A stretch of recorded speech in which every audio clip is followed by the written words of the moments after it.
From this to this! Grabe ba? Napakaganda!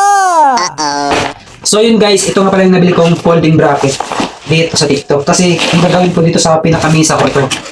Foldable din to, kaso hassle siya, panay buhat, and then medyo masikip din.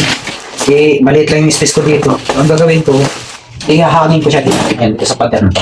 Yan. Diyan ko siya ikakabit para space saver siya. Yan. After mo siya gamitin, yan, tiklopin mo lang para magkaroon siya ng space. Para iwas sa accident.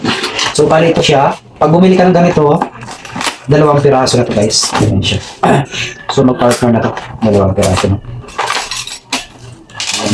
May kasama na itong mga tools, so complete set na ito. Kumbaga, i-install mo lang din kung saan siya ikakabit. So, yun guys. Ganito yung kanyang itsura. Simple lang. And then, solid din. Makapal din yung ginamit na materials dito. Tapos, ganito siya gamitin. Ayan, slide mo lang. Tapos, meron siyang lock dito. Kaya, safety na siya. Hindi na siya nag-slide. Ayan. Tapos, after mo gamitin, push mo lang dito. Yan. So, nagpo-fold na siya. Okay? So, maganda siya guys. Solid. So, ngayon, magbubutas na ako dito.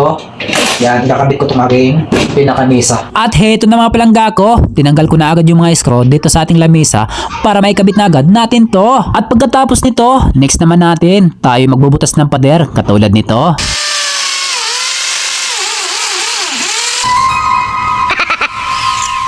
At pagkatapos nga natin magbutas, ilagay naman natin yung pinaka-tox para matibay at kumapit yung ating screw. And then next naman natin ikabit yung ating pinaka-bracket para maikabit na agad natin yung ating pangmalakasan na lamesa para makita nyo na agad yung resulta. Oh, excited yarn? After natin maikabit, eto na siya. Ayan o. O, diba? Yan.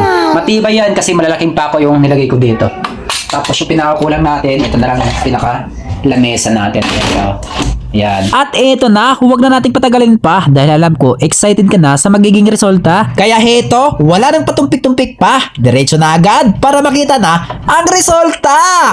So yun mga palangga ko, after natin may kabit yung ating pangmalakasan na lamesa, eto na ang kanyang kinalabasan. Grabe na, paganda. Ayan o.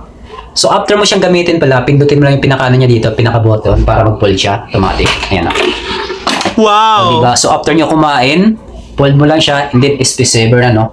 Walang harang. Tapos kapag kakain kayo, yan, hilahin mo lang siya. Boom! Wow! Automatic, may instant mesa ka na. O, diba? So, yun mga palangga ko. Kung gusto mo rin yung klaseng bracket, available yan dito sa ating Yellow Basket. Okay? Diyan kayo makapag-order sa kanilang official store para panigurado same quality yung product or bracket na darating sa inyo. Okay? So, yun mga palangga ko. Panalo to. Yun, o. Wow! Grabe! Ang ganda! Oh, check out na! Sheesh! Panalo! Yuhu!